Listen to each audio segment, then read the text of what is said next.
While I do my skincare, let's do kind of a TLDR for the story of Purim, or Purim for Dummies. A long time ago in ancient Persia, there was a king called Ahasuerus. He wanted to have the best and longest parties of all time, and they were full of alcohol and luxurious food, and it was honestly kind of a mess. Within one of these parties, his wife.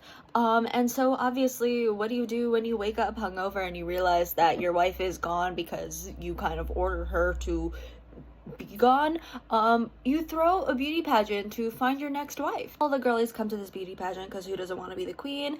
And one of these women is Esther, who actually doesn't want to be here, but her uncle Mordecai kind of told her, girl, just go, just do it. We need you. We as in the Jewish people, because she is a Jewish princess. No matter how ugly she tries to make herself, she's still too beautiful, and she wins the beauty pageant, and now she is Queen Esther. While this is all happening, it is not a great time for the Jews, so Esther has to kind of hide her identity from her now husband. While this is all happening, Haman comes into the picture. He is the king's #1 advisor, and he's also the number one anti-Semite in town, and he's whispering in the king's ear, and he's like, oh, we should decree all the Jews to kind of have to go. Or long story short, Haman kind of tricks the king into signing a decree that all the Jews need to get out of there somehow, some way. And so obviously the Jews are terrified. So obviously Esther, as a Jewish queen, she needs to do something. So she invites Haman and Ahasuerus